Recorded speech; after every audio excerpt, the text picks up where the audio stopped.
Bonjour, bonjour. Céline Biloc qui est heureuse aujourd'hui d'accueillir trois fois magnifique avec qui on va parler sexualité, on va parler tantrisme, on va parler aussi découverte ou redécouverte du corps. Alors, je vous laisse chacune dire votre prénom déjà et puis si vous avez envie d'en dire plus, allez-y. Ok, Bon, bah, moi, vas-y. je vais commencer. Donc, moi, c'est Véronique et je pratique le tantra depuis une bonne quinzaine d'années. Je viens d'ouvrir un centre tantrique à Liège et le tantra fait entièrement partie de ma vie. Résonne dans tout mon corps, toutes les cellules. Voilà, je suis ravie d'être sur cet appel. Yes, bienvenue. Moi, je m'appelle Florence. Le tantra est assez récent dans ma vie. Moi, ça fait 3-4 ans seulement. Et le tantra est arrivé à un moment de ma vie où je me cherchais beaucoup en tant que femme. Et puis voilà, puis maintenant, je suis en couple avec un tantrika à fond. Et donc, ensemble, on anime des stages et on fait des accompagnements, des initiations tantriques et thérapeutiques. Et j'adore, c'est magnifique. Et puis, à côté de ça, j'ai toute une formation et une expérience en périnatalité, en autonomie, préparation affective à la naissance, et puis revécu de naissance, accompagnement des bébés, en kinésiologie, tout ça. Voilà. Merci, bienvenue Florence. Merci. Et bonjour, moi je suis Cécile. Je suis tombée dans le tantra avec bonheur et comme une évidence il y a 7 ou 8 ans maintenant. D'abord d'un point de vue personnel et puis ensuite ça a été une telle révélation et un outil tellement puissant que j'ai décidé de l'intégrer complètement alors à ma vie bien sûr mais aussi à ma pratique professionnelle. Donc que ce soit dans les accompagnements individuels ou en groupe. Et j'interviens surtout auprès des femmes et des couples. Donc, ouais, voilà, c'est ça. En stage, en formation privée ou en accompagnement individuel, plus type coaching, pour rallier le corps, la tête, les émotions, l'âme et aider à passer les transitions de vie, en fait. Donc, c'est pas je veux dire, c'est pas le côté sage-femme de la parentalité, mais je me sens un peu dans cet état d'esprit d'accompagner les naissances ou les renaissances des adultes. Voilà. Parfait, bienvenue Cécile. Moi, je suis vraiment ravie de vous accueillir toutes les trois parce qu'en fait, vous avez des profils à la fois similaires et à la fois différents. Euh, Cécile, elle va plus toucher vraiment à la reconnexion profonde intérieure chez la femme. Véro, elle a beaucoup investigué le côté tantra homme aussi et elle a une grande pratique de ce côté-là. Et Florence, eh bien, elle a vraiment l'aspect périnatal comme moi.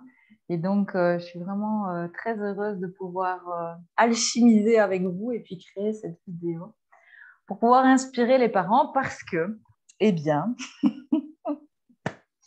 en fait, je me suis rendu compte que, donc moi, j'ai un accompagnement global de la naissance qui s'appelle une grossesse en conscience et où vraiment le couple chemine durant tout l'accompagnement.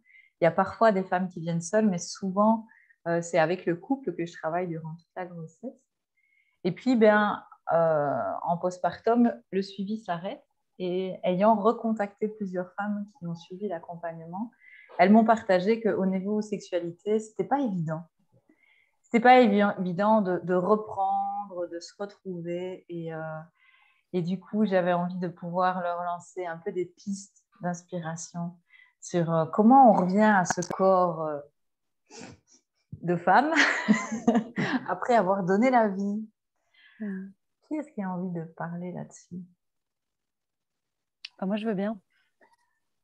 Je crois que dans un premier temps, c'est important d'accepter que dans un premier temps, les choses ont changé. Comme je crois qu'on ne retrouve pas sa sexualité tout de suite. Ça, je pense que c'est un leurre. Et je pense que s'autoriser à plonger complètement dans la maternité au début, c'est important. Mais cette période, pour moi, dure 4 mois en fait. Les 4 mois après la naissance du bébé, les 4 premiers mois qui suivent la naissance du bébé, le bébé et sa mère sont encore complètement fusionnels et il n'y a pas tellement de place pour autre chose. Et puis, quand le bébé a 4 mois, il y a une première séparation symbolique qui se crée. Et là, le bébé, en fait, se dissocie un petit peu de sa mère, il défusionne. Et la mère défusionne de son enfant. Et le bébé commence à s'intéresser à d'autres gens autour de lui. Et la maman, elle fait « Ah, je ferais bien un peu autre chose ». Et là, je pense que c'est le bon moment pour réintégrer une sexualité, pour se retrouver vraiment en tant que femme. Je crois qu'avant ça, même si c'est important de ne jamais le perdre de vue, avant ça, les 4 premiers mois, la mère, elle est quand même fort, fort, fort investie dans sa relation avec son bébé. C'est intéressant aussi de savoir que quand on allaite, par exemple, on n'a pas de sécrétion vaginale ou très peu. Tous nos liquides vont dans les seins. Voilà. Et puis, à ce moment-là, c'est important que la mère, que la femme reprenne sa place au centre de sa vie, en fait. Et trop souvent, quand l'enfant arrive, la femme, elle devient, c'est l'enfant qui prend le centre de la vie, elle devient une mère avant tout. Et donc, elle oublie sa sexualité, elle oublie sa féminité, elle oublie son couple. Et donc, quand l'enfant a 4 mois, ça devient le bon moment de vraiment se réaligner et de remettre les priorités au bon endroit. Et la priorité numéro 1, c'est moi, femme, c'est moi-même. Priorité numéro 2, et ça j'en parle beaucoup aux couples que je revois après, priorité numéro 2, c'est pas encore l'enfant, c'est le couple amoureux. Et je dis amoureux parce que le couple parental fonctionnel, c'est assez facile, on trouve assez vite ses marques et voilà, sa façon de fonctionner.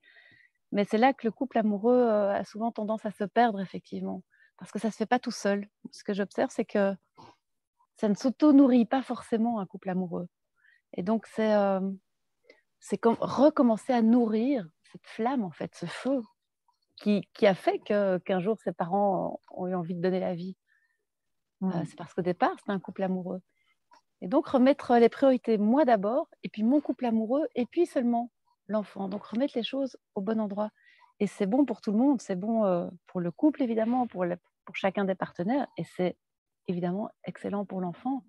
Quand l'enfant sent qu'il est dans une famille où les parents ont une complicité, qu'ils sont solidaires, qu'ils ont une complicité amoureuse et sexuelle, si possible, c'est vraiment le top. Et qu'en plus, chacun est bien dans sa vie personnelle d'homme, de femme, l'enfant, en général, tranquille. Hein. Ouais. Moi, je mettrais juste une réserve par rapport aux 4 mois, parce que c'est quelque chose avec lequel je ne suis pas tout à fait d'accord.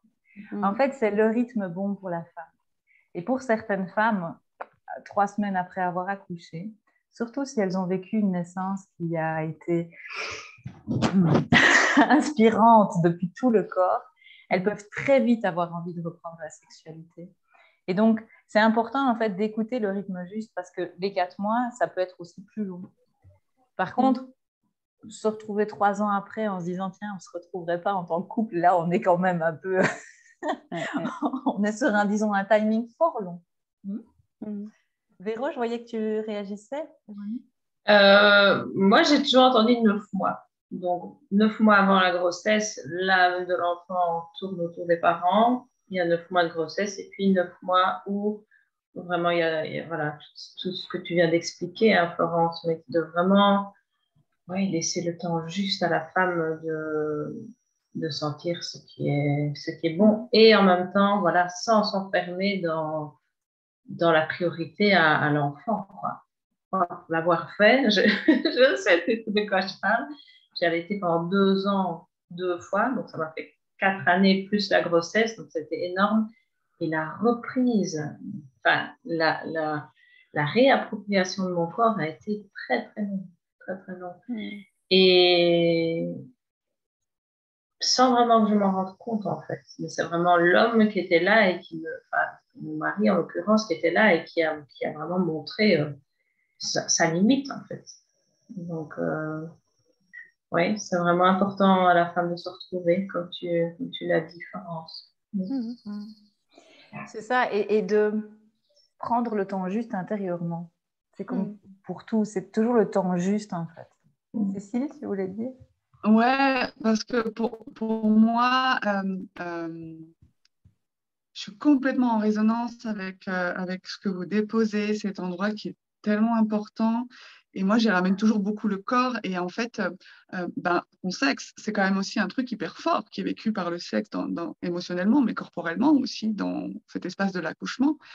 Et avant même de reparler de sexualité, pour moi, il y a aussi une intégration à faire à cet endroit-là de comment je reste en lien avec ce sexe sans rien lui demander, en fait.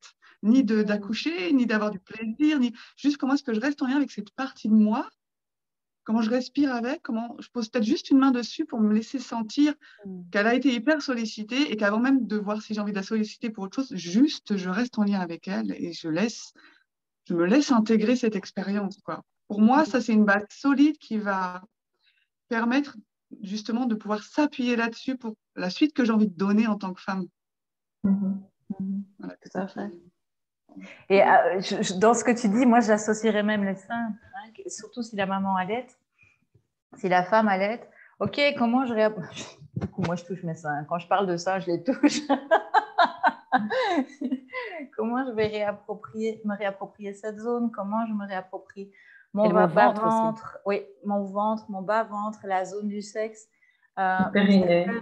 Le périnée. Et pour certaines, ça va même jusqu'à l'anus, hein, quand les déchirures sont importantes. Donc, vraiment, comment je réapproprie? Et sans être dans forcément de la palpation, quelque chose comme ça, mais simplement une main présente, comme on pourrait le faire en autonomie. Simplement cette présence-là de respirer dedans et de voir comment c'est. Réapprivoiser, surtout que c'est pendant la grossesse, quand il y a beaucoup de médicalité, donc notre corps, il a été un peu... plein de gens ont touché, enfin, il y a les sages-femmes, les gynécos, tout ça, donc ça, c'était un peu zone genre ouverte à tout vent, dans certaines expériences. Et donc, c'est pas facile. Il y a souvent beaucoup de douceur, effectivement, et de soins apportés, comme tu dis, Cécile, et de réapprivoiser cette zone juste pour soi d'abord, tranquille. Effectivement, j'aime bien cette tranquillité dont tu parles, cette douceur. Ouais, pour moi, ça parle de ce pot à pot qui est si important entre le bébé et la maman, mais en fait, il est autant important entre moi et moi. Et si je suis kinesthésique, peut-être que ça va avoir un sens particulier. Et si je ne suis pas kinesthésique, peut-être que ça n'aura pas de sens pour moi. Mais ma peau va discuter avec ma peau et ça va juste se poser en fait dans ce dialogue non verbal. Il est hyper précieux, je trouve, dans l'endroit où je suis présente à moi, aussi dans un contact, juste qui se dépose. Même si je ne sais pas de quoi ça parle, en fait, peu importe, il y a cette connexion qui se remet en place, quoi, et ça discute entre les différentes parties de moi, mais en peau à peau, quoi. Oui, d'autant plus quand il y a eu un parcours PMA, hein, donc très médicalisé, et puis où le sexe peut vraiment être un boulevard. Je le dis comme ça peut paraître un peu trash, mais c'est parfois très trash. Hein. Oui, on peut vraiment rencontrer des femmes pour qui c'est ça, le vécu. Donc, c'est se réapproprier cette zone petit à petit. S'il y a eu aussi des avortements, des fausses couches, enfin, tous les deuils périnataux, c'est vraiment d'abord, va respirer dans ton bas-ventre. Ne te mets pas tout de suite la pression de il faut qu'on prenne une sexualité active, enfin, je ne sais pas comment on pourrait dire, avec mon partenaire.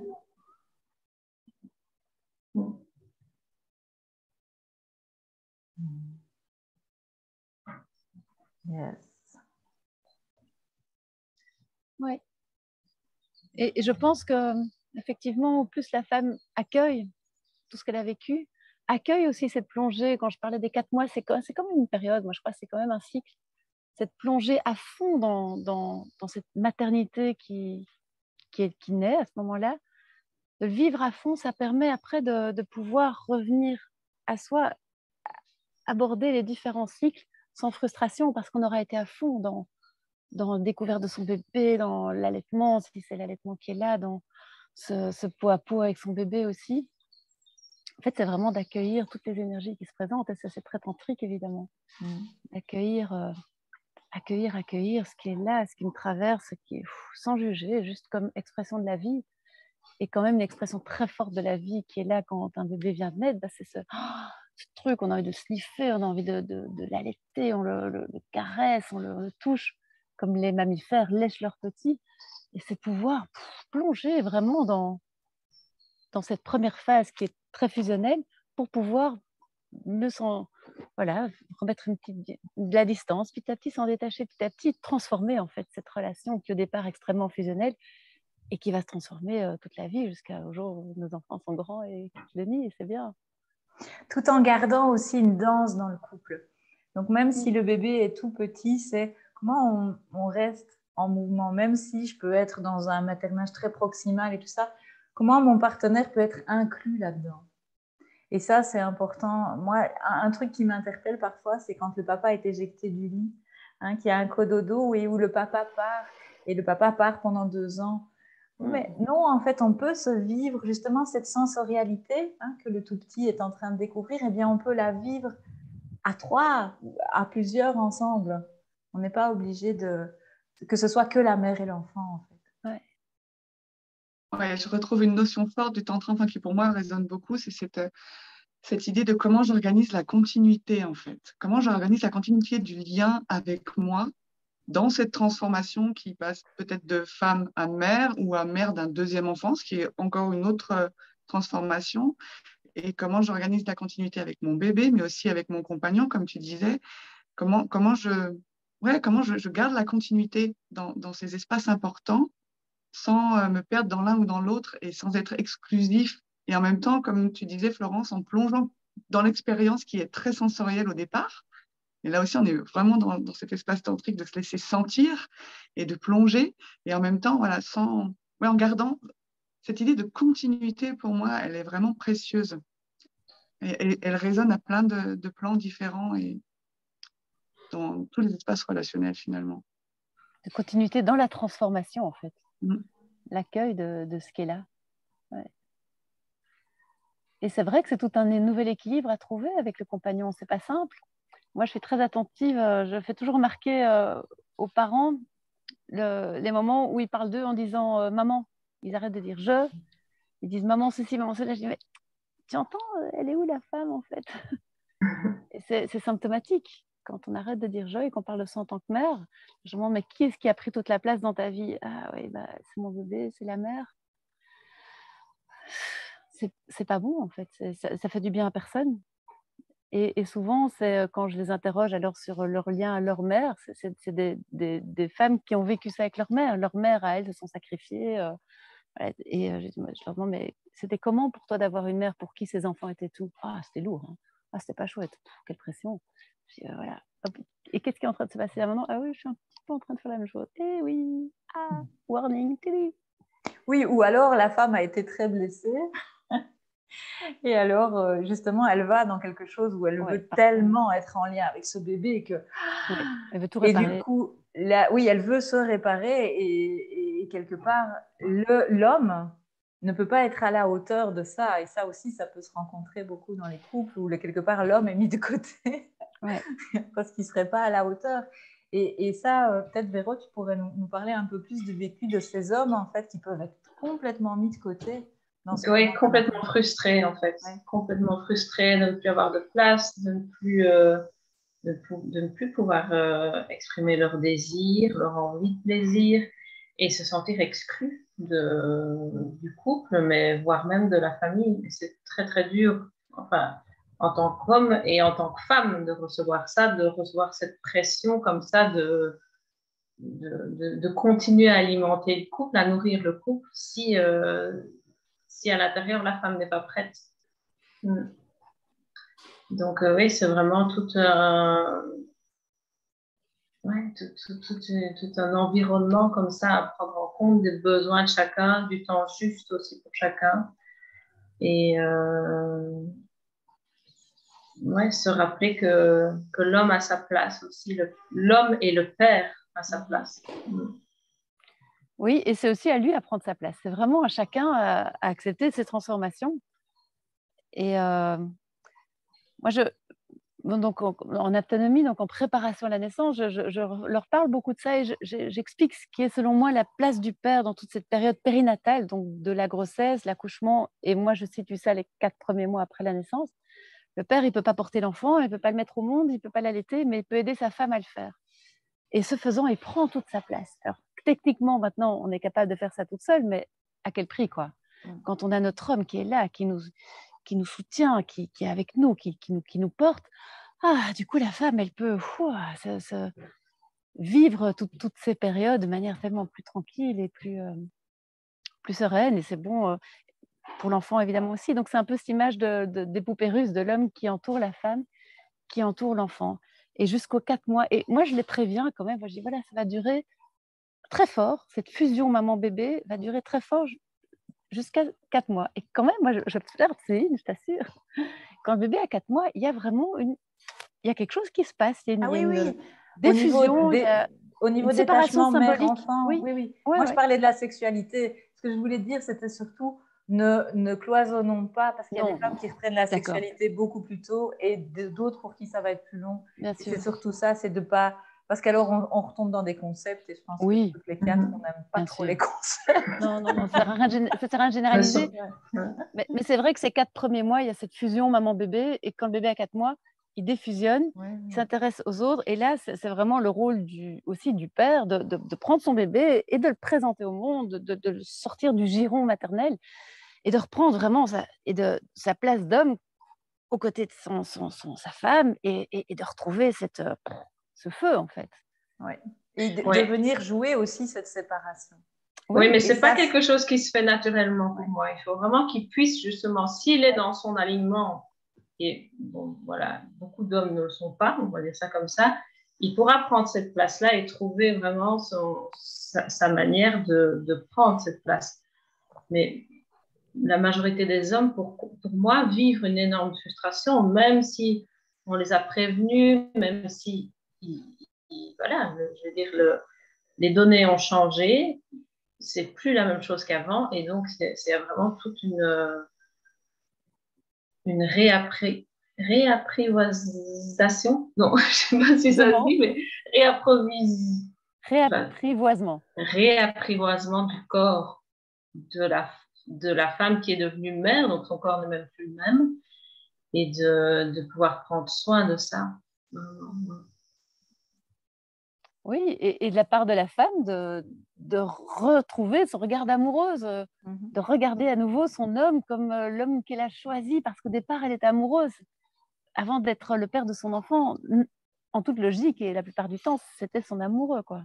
Oui, et c'est important de voir aussi que certains hommes vont prendre cette place très claire en disant à un moment, mais non, moi j'ai envie de récupérer une femme désirante, une femme que je peux désirer, et voilà. Et combien certaines femmes aussi, en lien avec leurs blessures ou là où elles en sont dans leur conscience, elles peuvent pas aller là, elles peuvent pas se réouvrir à ça, parce qu'en fait, la fusion avec le bébé vient réparer quelque chose où il y a un espace. Pour certaines que j'ai rencontrées, c'était aussi, maintenant que j'ai des enfants, je ne vois plus l'intérêt de la sexualité.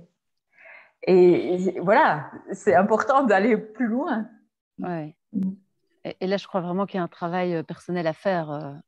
Avant même d'avoir l'enfant, moi je dirais. Avant même, je veux dire, la sexualité, je veux dire, si avant d'avoir l'enfant, elle n'est pas déjà épanouissante et pleine, après l'enfant, les choses ne vont pas s'arranger, je veux dire, par une baguette magique. Donc c'est vraiment, pour moi, le message aux jeunes couples, c'est de vraiment, voilà, trouver des outils ou des choses pour que la vie sexuelle soit vraiment épanouissante pour tous les deux. Et le tantra offre ces outils. Tout à fait, tout à fait. Et surtout, ne soyez pas dans l'illusion, une fois qu'on aura nos enfants, ça s'ouvrira. Tout va s'envoler. Non, non. Tout ira mieux une fois qu'on aura des enfants. Pour moi, ça parle vraiment de cet espace où je suis responsable de mon désir, en fait. Et je vais dire, peu importe qui j'ai en face de moi, c'est-à-dire que bien sûr que ça va être plus facile pour moi de le sentir ou de le laisser s'exprimer en face de certaines personnes, mais en réalité, ça ne parle que de qu'est-ce que je m'autorise, moi, à ouvrir ou à me laisser sentir en face de telle ou telle personne. Et ça, en fait, personne d'autre que moi ne peut l'autoriser. Et ça me demande juste d'être en contact déjà avec ce désir, comment il se manifeste, est-ce que je le délègue en fait à mon partenaire en face et quand il a du désir, alors je peux me brancher dessus et y répondre ou est-ce que je me laisse envahir par ce désir-là. Enfin bref, pour moi, il y a vraiment un espace de réappropriation et désir au sens large du terme, en plus pas juste sexuel bien sûr, mais juste mon désir pour la vie. C'est quoi mon appétit en fait? Quand je suis toute seule, comment ça se passe? Pour moi, ça part vraiment de là. Sinon, alors je délègue mon désir, mon plaisir et du coup ma satisfaction sexuelle à mon partenaire en face. Et alors que potentiellement, je ne sais peut-être même pas ce que moi pourrait me faire plaisir ou pourrait me permettre de vivre ce désir. waouh, la charge que c'est pour l'autre et puis pour moi finalement aussi. Ça, je trouve que c'est quelque chose dont on ne parle pas suffisamment. Et moi, j'ai vraiment pris conscience de ça au tantra et ça m'a mis comme une base de me dire, oh, punaise, mais j'avais pas du tout compris que je déléguais à ce point-là. Waouh! Et en même temps, comme c'était bon de me dire, OK, alors finalement, ça ne dépend que de moi. Bon, bah, allons-y, travaux pratiques. Je veux dire, il y a pire quand même comme travaux pratiques. Même si ça peut être confrontant, parce qu'en fonction de l'histoire et du rapport qu'on a au désir ou au plaisir, oui, ça peut être confrontant. Et en même temps, moi, ce qui m'a rendu joyeux, c'est de me dire, à cet endroit-là, en fait, j'ai besoin de personne, juste de moi y aller. Ah, Et il y de a un me truc quand même que je découvrir. trouve. Mais oui. Ah oui. Et de me découvrir. Et c'est ça, quelque part, Véronique, elle propose aussi des œufs de yoni. Il y a aussi tous les bâtons de yoni et ce genre d'outils qui sont mais vraiment des cadeaux pour les femmes, en fait, pour pouvoir aller investiguer cette énergie vitale, cette énergie sexuelle, comment aller réveiller la zone, comment aller peut-être même simplement la caresser en douceur, mais d'oser y aller. Et ça, c'est vrai que je rencontre quand même pas mal de femmes qui sont encore actuellement dans le ah, je sais pas si j'oserais. Mais Qu'est-ce oui, qu'on tout à pourrait leur fait. dire? Qu'est-ce qu'on pourrait leur dire à toutes celles-là? C'est allez-y, vraiment, même si la plupart des femmes ne connaissent pas leur corps. Pourquoi? Parce qu'il y a énormément de conditionnement, il y a énormément d'empreintes de la société, il y a énormément de choses hypersexualité dans la société. Il y a l'éducation religieuse aussi, les courants religieux qui peuvent mettre encore une couche au-dessus de ça, et ce qui fait que la femme ne connaît pas son propre corps. Moi, c'est vraiment quand j'ai accouché, je me suis dit, tiens, le périnée, en fait, il est là. Ben, je ne savais pas avant. Et donc, c'est vraiment toute le tantra offre cette approche de découverte du corps, mais d'abord son propre corps. Comment, en fait, je suis dans ma relation avec mes seins, comme toi, tu disais, Céline, comment est la relation avec mon sexe, vraiment? Est-ce que je respire consciemment dans mon sexe ou alors est-ce que c'est un peu le no man's land, là, et il n'y a pas vraiment de conscience dedans? Et la pratique tantrique, notamment la pratique des œufs de Yoni, amène vraiment la femme à descendre, à descendre dans la cave. Et dans la cave, ben, c'est pas toujours gai d'y aller. Il fait sombre, il y a des toiles d'araignée, il y a des vieux dossiers qu'on n'a peut-être jamais voulu ouvrir ou pris le temps de vraiment, oh punaise, c'est là, je laisse ça de côté. Mais c'est sain, en fait. C'est sain. Parce que pour moi, être incarné aujourd'hui en tant que femme, c'est aussi notre rôle de nettoyer tout ce qu'il y a derrière, toutes les générations derrière qui n'ont clairement pas pu faire ce travail parce que voilà, c'était pas le moment, il n'y avait pas la place, c'était plutôt la tête dans le guidon je veux dire, à gérer tout ce qu'il y avait à gérer. Et aujourd'hui, on a cet espace, on a beaucoup plus cet espace de se reconnecter à soi. Et je pense que la vie nous mène là, en fait, exactement là où il y a cette puissance de la femme. C'est-à-dire, où va cette puissance quand elle n'est pas mise au service de l'embryon, de développer l'enfant. Cette puissance, elle est tout le temps là. Simplement, ben, on l'a oublié, en fait. Pourquoi? Parce qu'on n'a pas reçu des codes, on n'a pas reçu de réelle éducation de la sexualité, comment fonctionne le corps d'une femme. Enfin, moi, personnellement, adolescente, j'en ai énormément souffert, en fait, voilà, de pas savoir, de pas comprendre, d'avoir un corps un peu verrouillé comme ça et de vivre ça assez mal, en fait. Donc, ouais. Oui, et puis on peut se rendre compte qu'en fait, c'est pas une cave toute moisie, c'est un temple magnifique, c'est une caverne aux mille merveilles. Et remettre de la vie, accueillir cette lumière, cet amour, cette joie, et retrouver son pouvoir, comme tu disais un peu, Cécile, c'est retrouver son pouvoir, sa puissance de femme. Et dans ce rayonnement, donc c'est vraiment s'occuper de soi d'abord, dans ce rayonnement, alors à ce moment-là, on est prête, je crois, on a envie de retrouver cet homme avec lequel on a fait l'amour, on a créé la vie. Et effectivement, comme tu dis, Cécile, c'est de ne pas lui déléguer, bon, fais-moi jouir, fais-moi plaisir, donne-moi envie de toi. Non, non, c'est de moi à moi. Et dans cette puissance, ce rayonnement, waouh, qu'est-ce que c'est bon de te rencontrer. Ouais.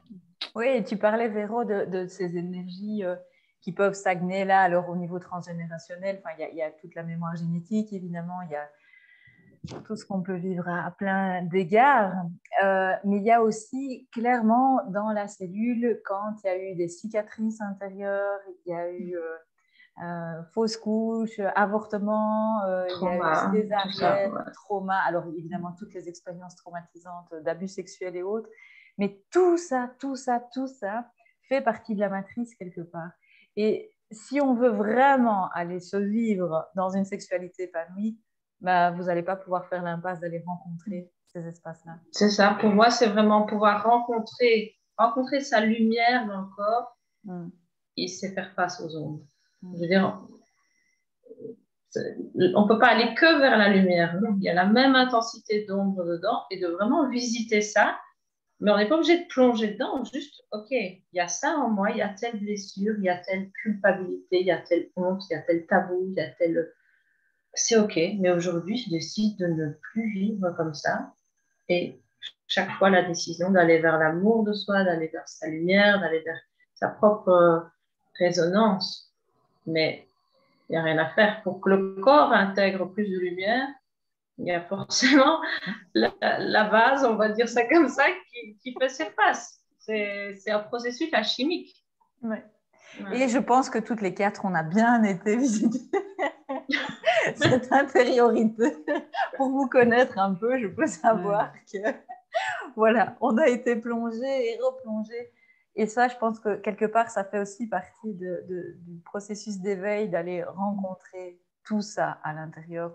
On ne peut pas faire l'impasse de ça. Ça va revenir sur le tapis à un moment ou à un autre. Oui, et puis c'est là où il y a eu violence, là où il y a eu non-écoute, c'est là où il y a souffrance, qu'on va réparer, soigner, guérir. C'est pas en restant en surface.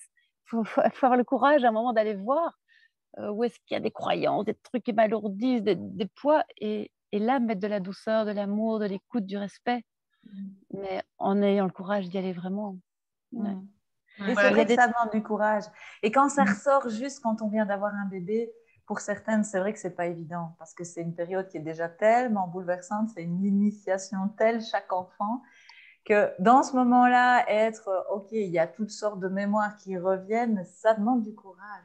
Puis c'est pas facile tout seul non plus. Je crois que c'est bien d'être guidé, d'être accompagné. Il y a aussi une nouvelle forme de thérapie qui est en train de naître, de femmes qui proposent, je crois que c'est des femmes qui proposent ça, avec un toucher vaginal interne, des guérisons, enfin un soin intérieur. C'est des hommes qui le font aussi. Oui, il y a des hommes et des femmes. Mais toi, tu fais ça, oui, c'est vraiment le massage de la yoni, c'est toute la conscience qu'on peut vraiment apporter dans les parois vaginales, mais même les lèvres externes, les lèvres internes, le clitoris, le périnée.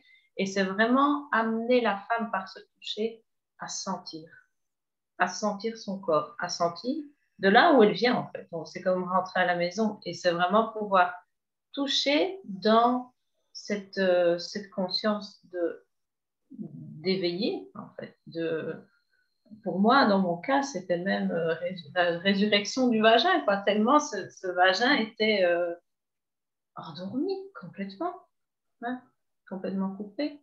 Et donc, ce toucher-là amène, c'est une façon, c'est pas unique, mais c'est une des manières à soutenir, à accompagner le cheminement d'une femme vers elle-même. Moi, Pardon, vas-y, Cécile. Je veux dire, pour moi, il y a une notion clé à prendre en compte, c'est cet espace de sécurité. C'est-à-dire que la plupart du temps, quand on est amené à couper avec cette partie de nous, avec la partie du sexe notamment, c'est soit parce qu'il y a eu une expérience émotionnelle douloureuse ou physique douloureuse. Et du coup, dans un premier temps, la mise en sécurité, c'est de couper avec cette partie-là.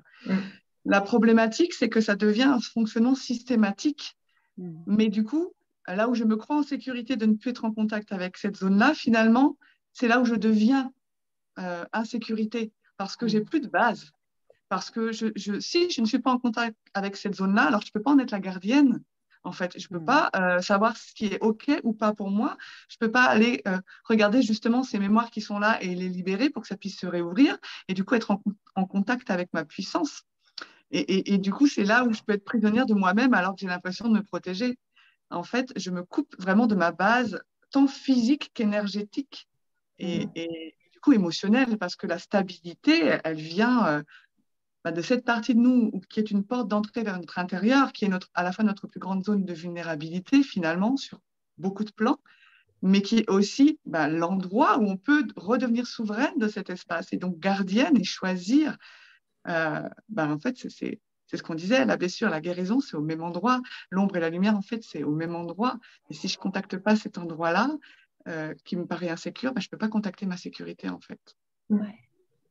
Oui, c'est le chemin magnifique du tantra aussi, d'activer, de réveiller, de retrouver toute cette énergie sexuelle qui est notre énergie de vie, comme tu disais Céline, de l'accueillir sans moralité, sans jugement, sans croyance, juste d'accueillir cette énergie comme une énergie magnifique de vie et la laisser monter, se transformer en énergie subtile dans notre cœur et puis rayonner dans tout notre être. Et c'est vrai que moi, par exemple, je sais que j'ai grandi avec énormément de principes, de moralité, de on peut faire ci, on peut pas faire ça, de croyances que le désir c'était comme ci, comme ça, dans quel cadre oui, dans quel cadre non, alors qu'en fait le tantra permet un accueil profond en fait, de tout ce qui nous traverse, sans jugement, et donc il ouvre à une tranquillité profonde, je trouve. Et c'est en ça que le tantra est une voie d'éveil, puisque c'est toujours ce un avec, on va rester complètement avec, que ce soit par un toucher, que ce soit par la respiration, que ce soit par l'intériorisation en fait de tout ce qu'on peut vivre, et notamment au niveau du corps. Et ce que je voudrais ajouter aussi, c'est que la capacité d'une femme à accueillir justement toutes ces ombres dont on parlait, pour moi, elle est vraiment au niveau de la poitrine. Elle est vraiment au niveau de l'espace du cœur. C'est prendre soin de la poitrine. Plus la femme va prendre soin de sa poitrine, parce que oui, on peut, je veux dire, stimuler le vagin, etc.